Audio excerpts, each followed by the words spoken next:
tsy eto amin'ny faritra Analamanga ao anatin'ny commune ambanivohitra atao anatin'ny faritra Analamanga ihany moa no manao ny asa sosialy entina mampandroso izay fikambanana MDF izay fa manatanteraka ny asa sosialy eo amin'ny sehatry ny fanabeazana ihany koa izy ireo ka dia nisy ihany koa zany ny fanokanana fototra afotrasa no tanterahana ny faranelina ny lasa teo tany vakina karatra ihany.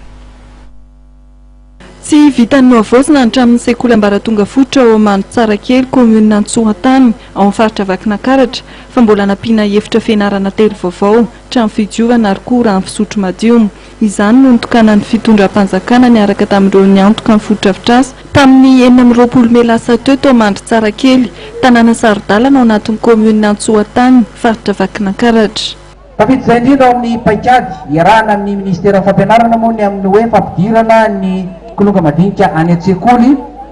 izao ezaka ataona izao. Eo ihany koa ny politika ny ministeran'ny rano ny amin'ny hoe tokony hisotro rano madio ny vahoaka malagasy amin'izao fotoana izao ka dia ny fanandrifitra ao anatin'ny piscine ny association na ny fikambanana izany kanezaka izay nitady famatsim-bola ny totototo tetsidero avy hatrany dia nanokatra varavarana ny avy eo amin'ny Madagascar Development Fund nanome izay everina fa betsaka sy tsara indrindra avy any aminy mba entina hampandrosoana ny ponina aty amin'ity fokontany Antsirabe commune Antsohatany ity izao. Ny fikambanana mamiratra ny zanaka vakina karatra na mazava no nisahana amin'ny fitantanana ny asa fanondrenana rehetra ary fikambanana mpanao asa soa any Grande Bretagne Adsam Foundation sy Amola no niantoka tanteraka amin'ny volana natanterahana izany tamin'ny alalan'ny MDF eto an-toerana izay tarihana Andriamatopo Ryan Donaldson mivady. Miaraka tokoa amin'ny fanatanterahana izao fototra ny fampianarana sy ny rano eto Antsirabe izao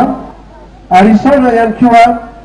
ianareo au niveau de l'association Mazava. Je me rappelle bien la visite qu'on a fait, je crois, en 2011 pour voir sur place la réalité de la situation dans cette école.